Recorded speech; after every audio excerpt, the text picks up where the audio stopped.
力でぶっ飛ばしていけば Halo semuanya, balik lagi di channel Aku Anime dengan admin Nain di sini. Di video kali ini gue bakal lanjut pembahasan novel Rokuaka volume 14. Dan di volume ini kita akan memasuki Arc Magic Festival. Magic Festival adalah sebuah event yang digelar untuk menjalin persahabatan antara kerajaan Alzano dan kerajaan Rezalia. Kedua kerajaan ini sudah berselisih sejak lama, jadi festival ini diharapkan agar bisa menjalin kembali persahabatan antar dua kerajaan ini. Karena Magic Festival ini sudah lama ditunda sejak pengangkatan Ratu Alicia ke-7. Dalam Magic Festival ini, nantinya akan ada sebuah seleksi yang akan diikuti oleh 3 sekolah sihir terbesar di kerajaan Alzano, yaitu Alzano Imperial Magic Academy, Saint Lily Magic Girls Academy, dan Kleitos Magic Academy. Masing-masing dari ketiga akademi ini akan mengirimkan 20 murid terbaik mereka untuk bersaing dengan murid-murid dari akademia lain. Dan ujian seleksi ini akan diadakan di Akademi Sihir Alzano. Jadi Glenn, Sistine, dan yang lainnya akan kedatangan tamu dari sekolah lain. 10 hari yang lalu, sebenarnya ada sebuah rapat di Akademi Sihir Alzano. Dan saat itu, Glenn, Eve, Halle, dan guru-guru lainnya berkumpul di ruang kepala sekolah. Sedangkan Celica saat itu diliburkan karena kondisinya masih belum stabil sejak kepulangannya dari kota Snoria di volume 12. Kepala sekolah atau Rick Walken membicarakan tentang Magic Festival ini, dan karena Akademi Sihir Alzano menjadi tuan rumah untuk seleksi event ini, jadi Rick meminta kerjasama dari setiap guru untuk berpartisipasi dalam ujian seleksi kali ini. Dan karena ini perintah dari kerajaan, semua guru tidak bisa menolaknya. Glenn kemudian menerima sebuah daftar nama-nama siswa yang berbakat di akademi untuk diikut sertakan dalam ujian ini. Saat rapat ini, tiba-tiba ada orang misterius yang memasuki ruang rapat. Glenn tidak tahu siapa orang itu, tapi Rick mengenalkan bahwa orang itu adalah salah satu profesor di bidang arkeolog di Akademi Alzano ini yang bernama Fossil Refoy, yang telah menghilang sejak lama karena dia tergila-gila pada ekspedisi. Dan di kepulangannya saat ini, dia telah mencuri sebuah patung dari daerah kekuasaan Kleitos. Setelah Riel di volume sebelumnya diselamatkan oleh Glenn, hari-hari di akademi kembali damai. Di hari pertama di minggu ujian seleksi ini, Glenn saat itu tertidur di ruang kelas, dan kemudian Sistine mencoba membangunkannya. Glenn saat itu tidak ingin diganggu karena belakangan ini dia sibuk dengan pekerjaannya sebagai guru. Rumia dan Riel saat itu mencoba untuk menenangkan Sistine dan ingin membiarkan Glenn bermalas-malasan saat itu. Karena hal ini, Sistine sedikit marah pada Glenn, karena seharusnya Glenn bersiap-siap untuk kedatangan murid-murid dari Akademi Saint Lily dan Akademi Kleitos untuk mengikuti ujian seleksi Magic Festival. Jadi harusnya Glenn jangan bermalas-malasan di hari yang sibuk seperti ini. Murid akademi yang diperbolehkan mengikuti seleksi ini adalah murid yang tak berhubungan dengan kerajaan dan kemiliteran. Itu artinya Rumia dan Riel tidak bisa berpartisipasi dalam seleksi kali ini. 20 orang murid yang akan mewakili Akademi Alzano sebenarnya sudah terpilih melalui tes yang dipimpin oleh Eve Distray. Dan karena ajaran yang diberikan oleh Glenn di kelas 2 itu terlalu bagus, kelas Glenn menjadi sangat disegani karena banyak murid yang terpilih dari kelas Glenn seperti Sistine, Gibul, Cash, dan Wendy. Di sini, Glenn sangat yakin bahwa Sistine akan memenangkan seleksi ini dengan skor tertinggi, karena nantinya hanya 10 orang yang akan terpilih dari 60 orang yang akan mewakili kerajaan Alzano untuk Magic Festival ini. Nah, dari 10 orang ini, murid dengan nilai tertinggi akan menjadi tim leader. Sistine sangat berambisi untuk memenangkan Magic Festival ini agar nantinya dia bisa menjadi tim leader dari kerajaan Alzano seperti halnya kakeknya. Kakek Sistine yang bernama Redolf Fibel sudah menjadi penyihir jenius sejak masih muda, dan Redolf menjadi orang yang mewakili kerajaan Alzano di Magic Festival sebelumnya. Oleh karena itu, Sistine ingin memenangkan seleksi Magic Festival ini untuk menjadi tim leader dan mengikuti jejak kakeknya sekaligus melampaui kakeknya. Dalam beberapa jam lagi, murid-murid dari Saint Lily Academy dan Kleitos Academy akan segera tiba di Akademi Sihir Alzano. Seluruh guru dan murid bersiap untuk menyambut murid dari sekolah lain. Kereta kuda yang telah berdatangan kemudian menurunkan murid-murid dari sekolah lain. Saat itu, Rumia yang berada di samping Glenn tiba-tiba sedikit merasa risih ketika melihat kedatangan dari Francine dan Colette dari Saint Lily Academy. Sedangkan Glenn saat itu udah langsung memalingkan wajahnya dari Francine dan Colette karena mereka berdua selalu merepotkan Glenn. Sekolah Saint Lily sekarang dikepalai oleh seorang wanita bernama Lona Rosenberg, sedangkan sekolah Kleitos dikepalai oleh orang bernama Gaysorn Le Kleitos. Dan mungkin sebagian dari kalian ada yang sadar, ada yang enggak. Tapi sekolah Kleitos ini dikelola oleh keluarga Kleitos, yaitu keluarga yang sama dengan Leo Kleitos, yaitu tunangan Sistine yang udah mati di volume 5. Dan dulunya Sistine ini sering bermain di sekolah Kleitos ini, makanya dia bisa bertunangan dengan Leo saat itu. Oke, kembali lagi ke pembahasan. Ketiga sekolah ini kemudian mengadakan sebuah pesta untuk menyambut kedatangan murid-murid dari luar kota Vegite. Glenn yang saat itu sedang bersantai tiba-tiba dikagetkan dengan kedatangan dari Francine dan Colette. Mereka berdua langsung memeluk Glenn dan mengatakan sangat merindukan Glenn sejak event di kota Snoria di volume 12. Ginny dan Elsa kemudian datang menemui Glenn. Karena di sini Glenn merasa terganggu oleh Francine dan Colette, jadinya Glenn meminta bantuan dari Elsa.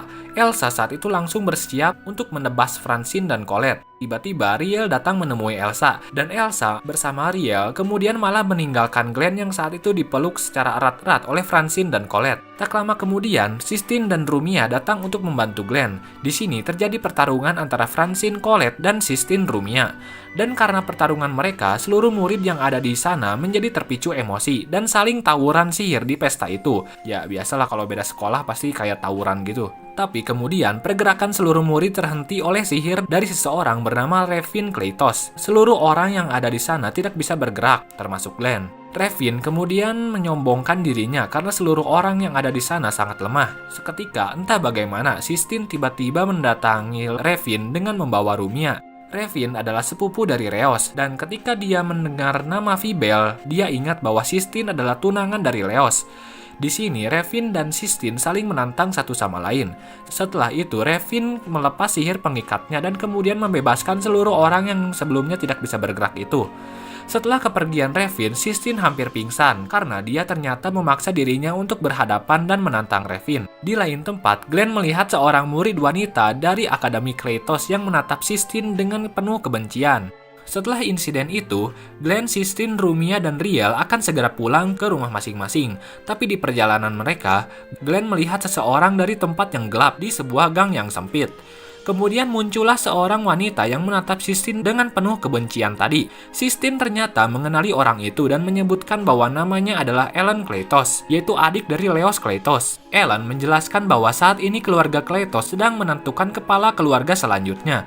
Dan seharusnya Leos terpilih untuk menjadi kepala keluarga Kleitos, tapi sayangnya Leos mati oleh Jatislovan di volume 5. Nah, sebenarnya Ellen ini dipaksa oleh kakeknya untuk menjadi kepala keluarga selanjutnya, tapi Ellen ini adalah produk gagal dari keluarga Kleitos yang tidak berbakat dalam sihir. Oleh karena itu, Revin Kleitos akan segera diangkat menjadi kepala keluarga selanjutnya. Karena kakeknya Ellen tidak mau Revin menjadi penerus keluarganya, dia memaksa Ellen untuk memenangkan Magic Festival ini agar terpilih menjadi kepala keluarga selanjutnya. Nah, anehnya saat Ellen bertemu dengan Sistine, dia terlihat sangat membenci Sistine. Padahal, sejak kecil Sistine sudah mengenal Ellen, dan Sistine mengenal Ellen adalah gadis yang baik saat masih kecil. Dan meski Ellen adalah produk gagal, anehnya Ellen menjadi perwakilan dari sekolah Kleitos. Di hari kedua, ada tes yang akan mengukur kapasitas sihir setiap kontestan. Di sana ada 3 buah kaca yang nantinya dipakai untuk mengukur kekuatan sihir orang yang menyentuh kaca itu. Saat itu, Glenn menjadi pengawas seleksi pertama ini. Tapi Glenn dihadang oleh kedatangan Fossil Revoy yang meminta Glenn untuk menemaninya masuk ke perpustakaan terlarang. Fossil menarik Glenn dan memaksanya ikut dengannya. Fossil saat itu sangat tertarik dengan Dewa Twin of the Sky yang menjadi misteri kuno yang sampai saat ini belum terpecahkan. Tapi tentu saja Glenn menolak Fossil karena saat ini dia itu sedang sibuk dengan ujian seleksi di hari kedua ini. Glenn kemudian pergi ke Magic Arena yang telah terkumpul 60 orang kontestan yang mengikuti seleksi kali ini. Glenn mempraktikkan cara menggunakan kaca pengukur sihir itu. Saat itu, kapasitas sihir Glenn ternyata berada di angka yang biasa saja, yaitu di angka 1865. Ya, karena hal inilah Glenn disebut sebagai penyihir kelas 3. Setelah melihat angka sihir Glenn, seluruh orang yang ada di sana hanya bisa terdiam dan tidak berkomentar apapun, karena takutnya malah menyinggung Glenn. Dengan senyuman, Rumia tetap menyemangati Glenn, yang saat itu terlihat sangat murung. Setelah itu, seluruh kontestan mencoba mengukur sihir mereka masing-masing. Angka Wendy adalah 2024. Angka Gibul adalah 1950. Angka Francine adalah 2490. Angka Colette adalah 2510. Kemudian, Liz Filmer, si ketua OSIS, menunjukkan angka 3.240 dan pengukuran pun terus berlanjut. Di sini Rumia bertanya pada Glenn, apa jadinya jika Riel dan Serika mengukur kapasitas sihir mereka? Glenn kemudian menjawab bahwa Riel memiliki angka sihir di atas 6.500, sedangkan jika Serika mencoba mengukur sihirnya, maka kaca pengukur itu akan meledak, karena kekuatan Serika itu berada di luar nalar manusia biasa. Sistine kemudian mencoba mengukur sihirnya dan menunjukkan angka 10.820 yang mengejutkan seluruh orang yang ada di sana karena itu adalah angka yang sangat tinggi. Bahkan Revin Kleitos hanya memiliki sihir di atas angka 4.200. Kemudian Ellen mencoba mengukur sihirnya. Sebelumnya Ellen sering diejek karena sihirnya hanya berada di angka 900. Jadi orang-orang di sana mengolok-oloknya. Tapi secara mengejutkan, kapasitas sihir Ellen ternyata berada di angka 9.640 yang kemudian mengejutkan semua orang di sana karena tepat sebulan yang lalu Ellen hanya memiliki angka sihir 900 saja. Jadi orang-orang mengira bahwa alat pengukur itu sudah rusak. Glenn kemudian mengeceknya, tapi tidak ada kerusakan dalam alat itu. Karena Ellen dianggap curang, dia kemudian mengatakan bahwa dia bersedia melakukan berbagai tes apapun untuk membuktikan bahwa angka itu adalah angka asli. Di chapter selanjutnya, Glenn sedikit kebingungan kenapa Ellen bisa berkembang secara cepat dalam waktu 1 bulan.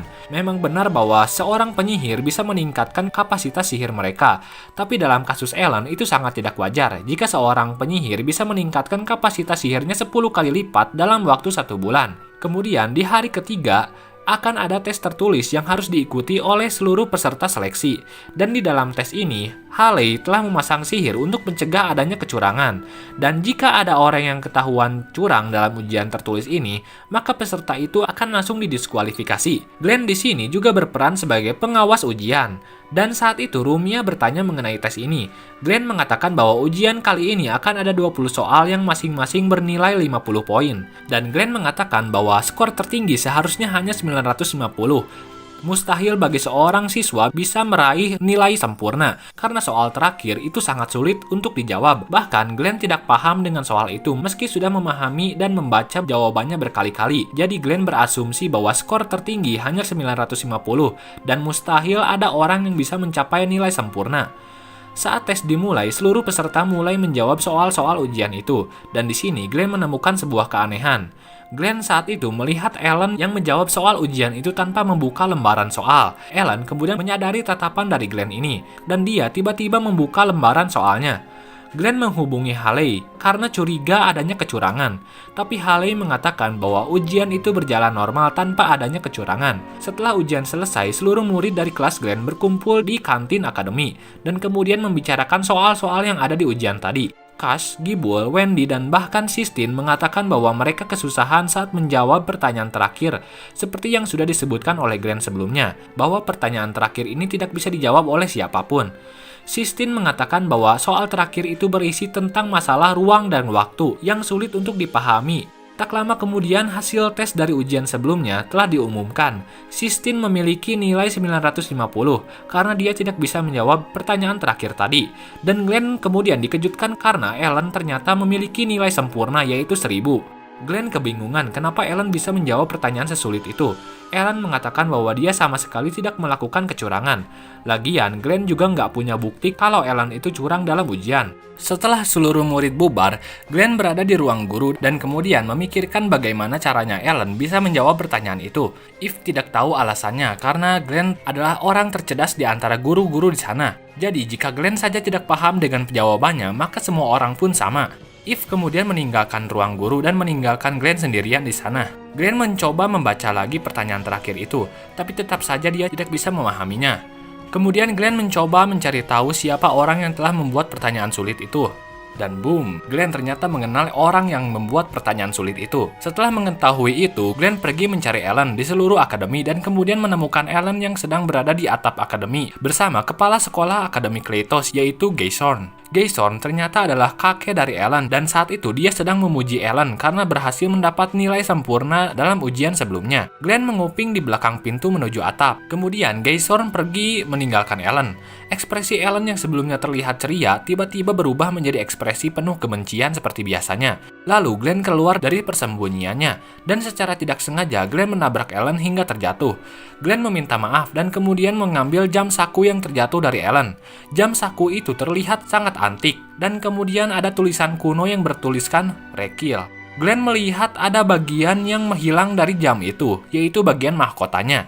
Saat itu wajah Glenn tiba-tiba pucat karena takutnya dia disuruh ganti rugi karena jam itu terlihat sangat mahal. Tapi Ellen tidak terlalu memikirkan hal itu dan meminta Glenn untuk segera mengembalikan jam itu. Dan ketika Ellen berniat meninggalkan Glenn mencegahnya karena dia masih memiliki beberapa pertanyaan pada Ellen. Glenn bertanya bagaimana Ellen bisa menjawab soal terakhir di ujian sebelumnya. Ellen menjawab bahwa dia menjawabnya berdasarkan kekuatannya. Glenn tidak percaya pada Ellen karena pertanyaan sulit itu sebenarnya dibuat oleh Selika. Jadi gak mungkin juga Ellen bisa menjawab pertanyaan yang berasal dari Selika yang bahkan teori untuk menjawabnya itu belum dipublikasikan dimanapun. Ellen hanya bisa terdiam mendengar perkataan dari Glenn itu.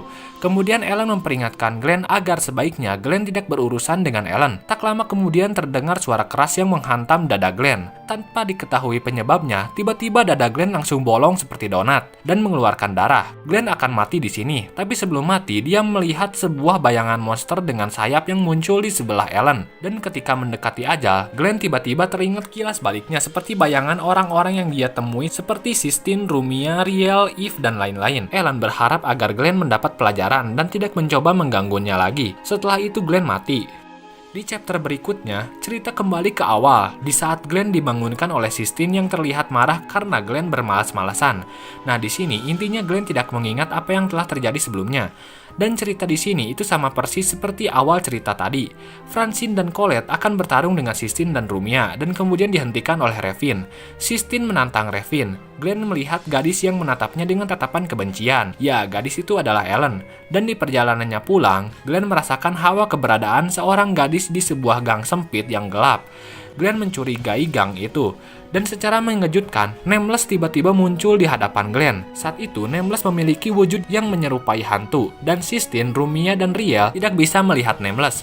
Nameless kemudian meminta Glenn untuk ikut dengannya tanpa didampingi Sistine, Rumia, dan Riel. Setelah itu, Nameless mengatakan bahwa saat itu dunia telah mengulang waktu 1 minggu ujian seleksi ini sebanyak 5045 kali. Glenn tidak paham dengan apa yang disebutkan oleh Nameless ini. Nameless mengatakan bahwa dia sudah berusaha menemui Glenn, tapi dia tidak bisa. Dan entah kenapa di time loop ke 5045 ini dia bisa bertemu dengan Glenn. Glenn tidak tahu apa yang dibicarakan oleh Nameless di sini. Kemudian Nameless menyentuh kepala Glenn dan memberikannya ingatan tentang time loop ini. Seketika Glenn langsung muntah saat mengetahui bahwa dia telah mati di time loop sebelumnya. Seketika Nameless sedikit tertawa dan menceritakan kejadian setelah Glenn mati di time loop sebelumnya. Setelah Glenn mati di time loop sebelumnya, Sistine, Rumia, dan Riel menangisi kematian Glenn. Sedangkan Eve terlihat menyalahkan dirinya sendiri karena tidak mencoba membantu Glenn saat itu. Glenn kemudian meminta Nameless untuk tutup mulut, dan kemudian Nameless meminta maaf pada Glenn. Nameless mengatakan bahwa dirinya saat ini sedang dalam keadaan tidak normal, karena dia telah melihat waktu yang telah berputar di minggu yang sama selama 100 tahun. Di sini, Nameless sedikit menjelaskan makhluk apa sebenarnya dirinya itu. Nameless sebenarnya berasal dari dunia lain. Dia memindahkan sebagian kesadarannya ke dunia ini melalui semacam sihir. Dan wujud Nameless saat ini adalah satu-satunya wujud yang bisa dipahami oleh manusia. Karena jika saja Glenn tahu wujud asli dari Nameless, maka Glenn akan menjadi gila. Dan saat ini, Nameless menjelaskan bahwa saat ini dunia telah mencapai batas dari pengulangan waktu, karena dunia telah mengalami time loop sebanyak 5045 kali. Jika pengulangan waktu ini terus berlanjut, maka dunia ini akan hancur, dan dunia akan terus berada di time loop ini selama-lamanya. Setelah itu, keberadaan Nameless mulai menghilang, dan Glenn kemudian menyadari bahwa dalang dari time loop ini seharusnya adalah Ellen. Jadi nggak aneh kenapa Ellen bisa jadi kuat dalam 1 bulan, dan nggak aneh juga kenapa dia bisa menjawab pertanyaan Selika yang sulit itu. karena dia telah mengulang waktu sebanyak 5045 kali. Jadi sekali lagi Glenn mencoba untuk mendekati Ellen. Saat itu Ellen terkejut dan kebingungan kenapa Glenn memiliki ingatan dari time loop sebelumnya. Glenn kemudian bertanya mengenai time loop ini, tapi tiba-tiba saja, bang! Dada Glenn bolong lagi kayak donat, dan lagi-lagi dia mati di time loop ini. Dan sebelum mati, Glenn juga melihat lagi monster bersayap yang muncul di samping Ellen. Ellen mengatakan bahwa makhluk itu adalah pengawas dari time loop ini, jadi jangan sekali-kali mengganggunya lagi atau Glenn akan mati lagi. Waktu kemudian kembali ke cerita awal saat Glenn dibangunkan oleh Sistine yang terlihat marah karena Glenn bermalas-malasan. Nah di sini Glenn udah gak tahu lagi apa yang harus dia lakukan untuk menghentikan time loop ini. Dan di sini Glenn beranggapan bahwa jika dia mencari tahu soal time loop ini pada Ellen, maka Glenn akan mati dan waktu akan mengulang kembali. Di sini Fossil Revoy lagi-lagi meminta Glenn untuk menemaninya memasuki perpustakaan terlarang, dan Glenn menolak mentah-mentah permintaan Fossil ini karena dia sedang sibuk memikirkan cara menghentikan time loop ini. Glenn kemudian membicarakan hal ini pada Eve, dan saat Glenn memberitahukan fakta time loop ini, Eve tidak percaya pada ucapan Glenn. Tapi melihat ekspresi Glenn yang serius, Eve akhirnya sedikit percaya pada Glenn. Tapi saat Eve memberikan sedikit saran pada Glenn, tiba-tiba saja, bang! Sekarang, dada Eve yang bolong kayak donat. Glenn kaget karena Eve mengalami hal yang sama dengannya sebelumnya. Eve mengatakan bahwa dia tidak ingin mati karena masih banyak hal yang belum dia katakan pada Glenn. Kemungkinan sih mengenai kematian Sarah Silvers. Glenn menyesal karena telah bertanya mengenai time loop ini pada Eve, dan Eve pun mati di sini. Kemudian waktu terulang kembali ke cerita awal. Glenn saat ini sudah tahu teori mengenai time loop ini. Time loop akan terjadi karena 3 hal, yaitu yang pertama, time loop akan terjadi jika Ellen tidak memenangkan ujian seleksi ini. Yang kedua, time loop akan terjadi jika ada orang yang mengganggu Ellen seperti kasusnya Glenn. Atau yang ketiga, time loop akan terjadi jika ada orang lain yang mengetahui mengenai time loop ini seperti kasusnya Eve. Setelah itu Glenn kembali ke cerita awal saat Glenn dibangunkan oleh Sistine. Dan saat ini Glenn telah mengalami beberapa time loop dan dikabarkan telah mati sebanyak 4 kali di time loop sebelumnya. Oleh karena itu, Glenn sudah kehabisan akal dan menunjukkan wajah yang murung. Sistine kemudian khawatir dengan kondisi Glenn dan menanyakan alasannya. Tapi Glenn tidak bisa memberitahukan soal time loop ini karena Sistine bisa mati dan waktu akan terulang kembali. Sebenarnya seleksi ini udah resmi dimenangkan oleh Sistine, tapi waktu akan mengulang ke titik awal lagi saat Sistine dinobatkan sebagai tim leader. Di chapter berikutnya, lagi-lagi cerita dimulai ketika Glenn dibangunkan oleh Sistine. Wajah Glenn terlihat semakin murung, dan Sistine khawatir dengan kondisi Glenn saat itu. Fossil lagi-lagi mendekati Glenn untuk menemaninya ke perpustakaan terlarang, tapi Glenn menolaknya. Nah, berbeda dari time loop sebelumnya, di sini Sistine datang menemui Glenn dan Fossil. Sistine meminta Glenn agar membantu Fossil ke perpustakaan terlarang setelah ujian seleksi berakhir. Nah, karena hal ini, Glenn akhirnya terpaksa menemani Fossil, dan setelah sampai di perpustakaan terlarang itu, Fossil dan Sistine mulai meneliti buku-buku di sana dan memberantakan perpustakaan itu. Fossil meminta Glenn untuk membereskan buku-buku itu. Ya, intinya Glenn di sini cuma bertugas sebagai babu lah gitu. Fossil ingin mencari tahu kebenaran mengenai patung aneh yang dia bawa dari daerah Kleitos. Dan Fossil mengatakan bahwa patung itu berhubungan dengan dewa Twin of the Sky. Legendanya, Twin of the Sky itu terdiri dari 2 orang yang disebut sebagai Angel of Time dan Angel of the Sky. Nah, saat Fossil dan Sistine mencari informasi mengenai patung itu, tiba-tiba saja Fossil menyebut nama Rekil. Seketika Glenn langsung teringat bahwa dia pernah mendengar nama Rekil sebelumnya. Glenn kemudian langsung mendekati Fossil dan memintanya menjelaskan tentang siapa itu Rekil. Legendanya, dahulu kala, Dewa Twin of the Sky menciptakan bawahan atau servan yang setia pada mereka. Dan salah satu dari bawahan dari Angel of Time adalah Rekil. Tapi Rekil ternyata memberontak, dan karena Rekil telah membuat tuannya murka, Rekil kemudian mengubah wujudnya dalam bentuk jam saku. Fossil kemudian menunjukkan gambar dari jam saku itu, dan Glenn menyadari bahwa jam itu sama persis dengan jam saku milik Ellen. Tapi jam yang ada di gambar itu sedikit berbeda dengan milik Ellen. Jam saku itu seharusnya memiliki sebuah mahkota yang menjadi kunci dari jam itu. Jadi Glenn di sini beranggapan bahwa mahkota itu adalah akar masalah dari time loop ini. Setelah mempelajari siapa itu Rekil, Glenn berterima kasih pada Sistine dengan senyuman. Di hari ketiga, tes tulis berlangsung lagi. Setelah tes selesai, Glenn langsung bergegas ke atap akademi dan menemukan Gaysorn dan Ellen yang ada di sana. Glenn kemudian mengungkap seluruh teori yang dia dapatkan tentang Rekil dan meminta Gaysorn untuk menyerahkan mahkota jam saku itu sekarang. Gaysorn dan Ellen terkejut kenapa Glenn bisa mengetahui fakta mengenai Rekil ini. Ellen sebenarnya hanya diperintah oleh Gaysorn untuk terus mencoba mengalahkan Sistine. Glenn kemudian meninju Gaysorn hingga terjatuh, dan kemudian Ellen jujur pada dirinya sendiri bahwa dia sebenarnya tidak ingin terus mengalami time loop ini. Bahkan dia sudah lelah karena setiap time loop yang dia alami, dia selalu kalah dari Sistine meski sudah mencoba ribuan kali. Gaysorn kemudian menggunakan mahkota jam itu untuk memanggil Rekil, dan boom, pundak Glenn tiba-tiba meledak. Di sini Sistine tiba-tiba datang. Setelah mencoba mengikuti Glenn ke atap akademi ini, Glenn meminta Sistine untuk pergi, tapi Sistine menolak. Karena Gaysorn telah mengulang waktu selama ribuan kali, dia kemudian kehilangan kontrol atas Rekil, dan Rekil malah membunuh Gaysorn. Di sini Rekil merasuki Ellen dan meminta Ellen untuk meneruskan time loop ini agar dunia ini hancur. Di sisi lain, Glenn yang terluka telah mencapai batasnya.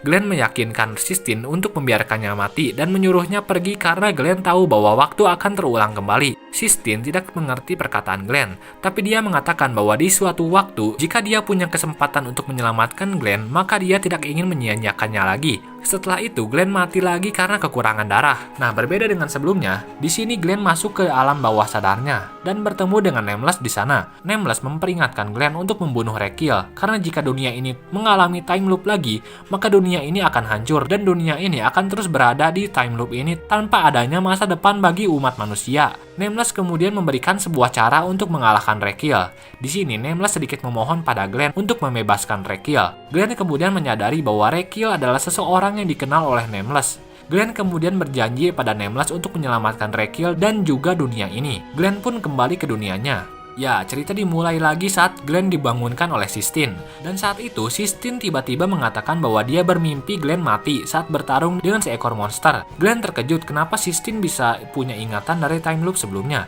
Glenn kemudian meminta tolong pada Sistine untuk mengundurkan diri dari ujian seleksi ini. Tanpa banyak bertanya, Sistine langsung mengundurkan diri dari seleksi itu. Sistine dan Glenn kemudian memanfaatkan waktu seminggu itu untuk mengajarkan Sistine sebuah sihir untuk mengalahkan Rekil. Di hari ke-7, Glenn dan Sistine datang menemui Ellen dan Rekil. Rekil yang berada di tubuh Ellen kemudian terbang ke atas langit, dan Sistine menyerangnya dengan Windblade. Sistine menggunakan sihir anginnya yang telah dia pelajari selama seminggu ini, yaitu Storm Grasper, dan Sistine berhasil mengalahkan Rekil tanpa melukai Ellen. Ellen yang terjatuh kemudian ditangkap oleh Sistine, sedangkan Rekil ditembak oleh original magic Glenn yaitu Penetrator yang bisa menghilangkan jiwa makhluk apapun. Glenn, Sistine, dan Ellen kemudian kembali ke akademi, dan di sini Sistine dan Ellen menjalin pertemanan mereka kembali. Nameless kemudian menemui Rekil yang sudah dikalahkan Glenn di sebuah dunia, dan anehnya di sini Rekil menyebut Nameless dengan sebutan Master atau Tuan. Rekil kemudian meminta maaf atas perbuatannya pada Nameless, dan kemudian Nameless menghisap tubuh Rekil. Nah, dari sini kalian seharusnya udah bisa nebak siapa sebenarnya Nameless itu. Dalam epilog, waktu terulang kembali ke cerita awal, tapi saat ini dunia telah kembali normal, dan Gaysorn saat itu sudah tidak memiliki jam saku itu lagi. Singkat cerita, Sistine berhasil memenangkan seleksi itu, dan menjadi tim leader untuk mewakili kerajaan Alzano dalam Magic Festival nanti. Setelah kejadian ini, Glenn membantu Fossel dalam penelitiannya. Sebagai rasa terima kasih karena Fossel memberitahukan informasi Rekil pada Glenn. Di akhir cerita, Fossel mencuri dokumen Alicia 3 yang ada di saku Glenn. Dan Fossel bertanya kenapa Glenn memiliki dokumen itu. Dan kalau kalian belum tahu, tonton lagi pembahasan volume 11. Nah, sebenarnya Glenn selama ini telah mempelajari bahasa-bahasa kuno untuk menerjemahkan dokumen Alicia 3 itu, tapi dia tidak bisa. Tapi Fossel dengan mudahnya mengatakan bahwa dia bisa menerjemahkan dokumen itu.